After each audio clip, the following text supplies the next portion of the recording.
Duty संशोधन विधेयक को लेकर बोले कांग्रेस पूर्व मंत्री जयवर्धन सिंह। आज उप मुख्यमंत्री जी के द्वारा कमर्शियल टैक्स डिपार्टमेंट के 4 विधेयक प्रस्तुत किए गए थे। मध्य प्रदेश के अधीन लगभग 22 विभिन्न प्रकार के स्टैंप ड्यूटी में वृद्धि की गई है। हर गाँव में, हर छोटे कस्बे में, हर शहर में, अनेकों सौदों में, अनेकों लेन देन के मामलों में, राजस्व के मामलों में, बिजली विभाग हो, थाने के काम हो, अनेक कामों में शपथ पत्र लगता हो। अभी तक शपथ पत्र के लिए 50 रुपए का स्टाम्प लगता था, लेकिन आज इस विधेयक के माध्यम से उस शपथ पत्र के स्टाम्प शुल्क को 50 रुपए से बढ़ा करके 200 रुपए कर दिया गया है। 4 गुना बढ़ा दिया गया है। ऐसे ही 21 और स्टाम्प शुल्क 1000 से 5000 कर दिए गए हैं। कहीं 2000 से 5000 कर दिए गए हैं। अलग अलग स्टैंप शुल्क की वृद्धि से आम उपभोक्ता, आम किसान, आम व्यापारी, जिनके छोटे मामले लेन देन के होते हैं, बंधक पट्टे होते हैं, ऐसे आम आदमी को एक अतिरिक्त वित्तीय बोझ भाजपा सरकार ने डाला है। हमने इसका पूर्ण रूप से विरोध किया। पुणे की फोर्स मोटर्स कंपनी को भाजपा सरकार ने 300 करोड़ का अनुदान दिया है। एक तरफ मुख्यमंत्री उद्योगपतियों को 300 करोड़ का अनुदान दे रहे हैं, वहीं आम जनता पर स्टैंप शुल्क में वृद्धि करने से वित्तीय बोझ डाल रहे हैं। पूरी कांग्रेस पार्टी जो स्टैंप शुल्क में वृद्धि की जा रही है, इस विधेयक के मामले से हम इसका विरोध करते हैं। इस विधेयक के माध्यम से आम जनता पर आर्थिक बोझ पड़ेगा, जो उचित नहीं है।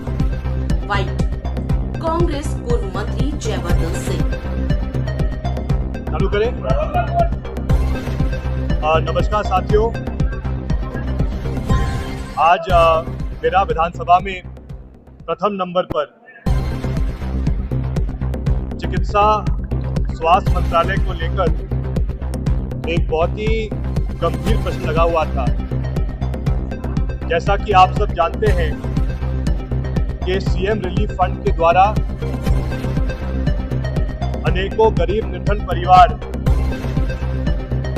जिनके परिवार में कोई अस्वस्थ हो जाता है और जब वो निजी अस्पताल में इलाज कराने जाते हैं और उस अस्पताल में, निजी अस्पताल में जब शुल्क अधिक हो जाता है अस्पताल का, तो फिर मुख्यमंत्री सहायता कोष से प्रावधान रहता है 2 लाख तक सहायता करवाने का।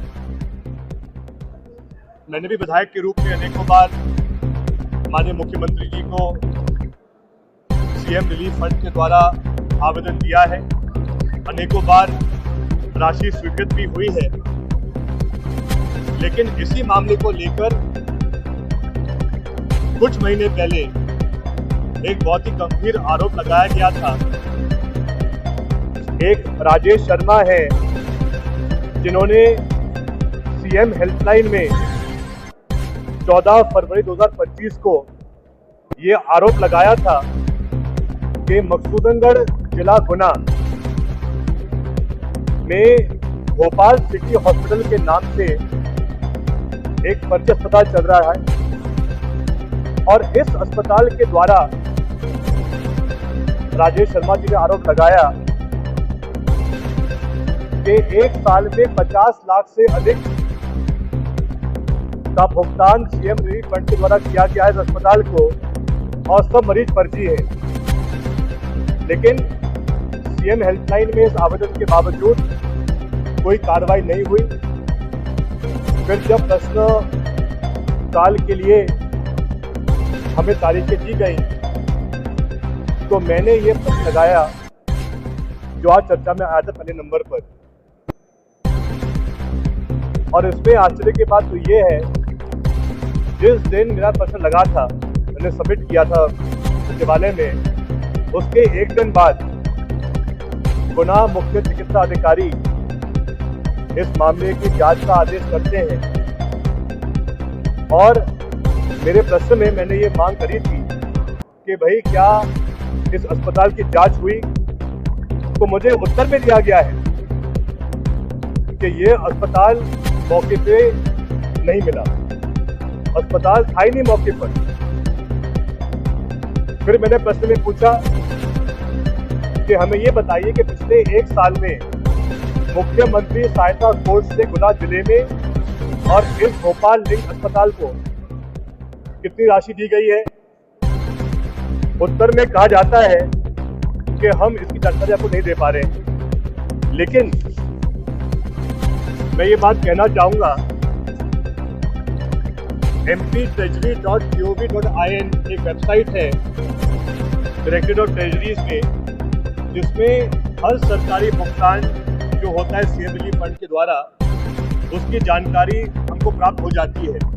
और उस जानकारी में मुझे ये प्राप्त हुआ है, ये भोपाल सिटी हॉस्पिटल की पूरी सूची है, जिसकी शुरुआत हुई 19 जुलाई 2024 से इस अस्पताल को सीएम रिलीफ फंड का भुगतान किया गया। और 19 जुलाई 2024 से लेके 13 मई 2025 को इस अस्पताल को प्रति माह सीएम रिलीफ फंड के द्वारा अलग अलग राशि के भुगतान किए गए। और कुल मिला के 10 महीनों में 48,70,000 रुपए सीएम रिलीफ फंड के द्वारा इस अस्पताल को दिए गए, जबकि स्वयं मंत्री ने उत्तर में दिया है कि ये अस्पताल मौके पे पाया ही नहीं गया है। अब इसमें दूसरी बात सामने ये आती है कि जब ये पूरी जांच की गई सीएम गुना के द्वारा, तो 4 अप्रैल 2025 को भोपाल लिंक अस्पताल मकसूदनगढ़ के मालिक द्वारा ये आवेदन दिया जाता है प्रमुख चिकित्सा प्रभारी गुना को, क्या वो कहता है कि आज दिन से हम अस्पताल बंद कर रहे हैं और अब ये अस्पताल वहां पर नहीं रहेगा मौके पर। ये बात कब की है? 4 अप्रैल 2025 की। लेकिन आश्चर्य की बात यह है कि इस आवेदन के बाद भी जब स्वयं मालिक कह रहा है कि हम तो अस्पताल बंद कर रहे हैं, लेकिन उस आवेदन के बाद भी अप्रैल में बंद कर दिया, लेकिन मई में 3 बार सीएम रिलीफ फंड के द्वारा बंद किए हुए अस्पताल को राशि का भुगतान किया गया। अब ये है कि जो पहला भुगतान किया गया था मई के महीने में, मई 2025 में, 14 मई 2025 को, एक मरीज जो बेरसिया का रहने वाला है, जिसका जिला मुख्यालय भोपाल है, वो भोपाल में उपचार नहीं करा रहा है। भोपाल आने के बावजूद छोटे कस्बे मकसूदनगढ़ में जाकर इलाज करवा रहा है और उस इलाज के लिए भुगतान हुआ है 80,000 का। उसके बाद 2 मई 2025 को 1,20,000 का भुगतान, जबकि अस्पताल बंद था, का भुगतान किया गया। 13 मई 2025 को 75,000 का भुगतान किया गया। ये सब भुगतान हुए हैं अस्पताल बंद होने के बाद। इसमें एक और बात सामने आई है, 2 मरीज हजारीलाल बडोनिया और दिनेश अहिरवार, जिनका ये आवेदन भी है, इनने और जिनको भुगतान हुआ है सीएम रिलीफ फंड का, इनने स्वयं कहा है, इनका वीडियो भी सामने आया है, जहां इनके द्वारा ये बात कही गई है कि इन्होंने कभी आवेदन दिया ही नहीं इलाज करवाने का, ना इनके परिवार के कोई सदस्य इलाज करवाया, फिर भी इनका नाम शामिल किया गया सीएम रिलीफ फंड में। ये बहुत बड़ा घोटाला है। और आप कल्पना कीजिए, एक तरफ सीएम रिलीफ फंड, मुख्यमंत्री सहायता कोष वो राशि होती है जो एक निर्धन परिवार के लिए आरक्षित की जाती है कि जब उस निर्धन परिवार के घर में कोई आपदा आती है, कोई मेडिकल इमरजेंसी आती है, तो ऐसे मौके पर सीएम रिलीफ फंड का उपयोग किया जाता है। लेकिन बड़े अफसोस की बात है कि 2024 और 25 में एक फर्जी अस्पताल को मुख्यमंत्री सहायता कोष के द्वारा भुगतान किया गया है, वो भी 10 महीने में 50 लाख की राशि। मेरा इसमें माननीय चिकित्सा मंत्री जी से निवेदन रहेगा और मैं इस संबंध में माननीय मुख्यमंत्री जी को और माननीय मंत्री जी को पत्र भी लिखूंगा कि आखिर सीएमएचओ गुना ने किस आधार पर इस अस्पताल को अनुमति दी, और दूसरा कि जिन अधिकारियों ने इस फर्जी अस्पताल को सीएम रिलीफ फंड से जोड़ा है उन पर भी कार्रवाई होनी चाहिए है। और ये जो फर्जी अस्पताल के मालिक हैं जिन्होंने फर्जी अस्पताल को चालू करके गरीब लोगों का पैसा छीना है, उन पर एफआईआर होनी चाहिए है। 400 पीसी के साथ साथ रसूखा की कायमी ऐसे लोगों पर हो, ये मेरी मांग रहेगी। बड़े आश्चर्य की बात है, क्योंकि अब तक हम लगातार बात करते थे कि व्यापम घोटाले के द्वारा भाजपा सरकार ने फर्जी डॉक्टर बनाए, लेकिन ये पहला उदाहरण है कि फर्जी डॉक्टरों के साथ साथ अब फर्जी अस्पताल भी भाजपा सरकार ने चालू करवा दिए, जिससे कि कहीं ना कहीं जो आम जनता है उनका बड़ा शोषण हुआ है। धन्यवाद। ये जरूर सीएमएचओ के द्वारा मेरे पास तो सबूत भी है। नीचे थोड़ा नीचे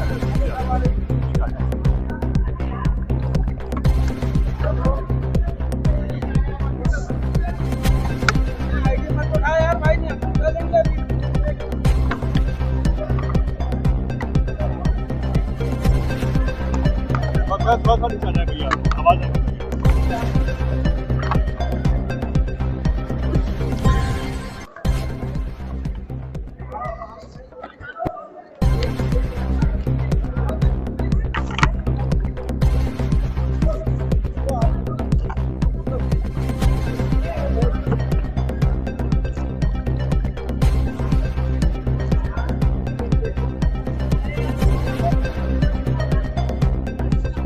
देखिए, आज विशेषकर माननीय उप मुख्यमंत्री जी के द्वारा कमर्शियल टैक्स डिपार्टमेंट के 4 विधेयक प्रस्तुत किए गए थे। उनमें से एक जो स्टैम्प ड्यूटी संशोधन विधेयक क्रमांक 7 था, जिसमें कि मध्य प्रदेश के अधीन लगभग 22 विभिन्न प्रकार के स्टैम्प ड्यूटी में वृद्धि की गई है। उदाहरण के लिए, वर्तमान में आप जानते हैं कि हर छोटे कस्बे में, हर गांव में, हर शहर में अनेकों सौदों में, अनेकों लेन देन के मामलों में, अनेकों राजस्व मामलों में, अनेकों बिजली विभाग हो या थाने के कुछ काम हो, अनेक कामों में शपथ पत्र लगता है। अभी तक शपथ पत्र के लिए 50 रुपए का स्टैम्प लगता था, लेकिन आज इस विधेयक के माध्यम से उस शपथ पत्र के स्टैम्प शुल्क को 50 रुपए से बढ़ा के 200 रुपए कर दिया है, 4 गुना बढ़ा दिया है।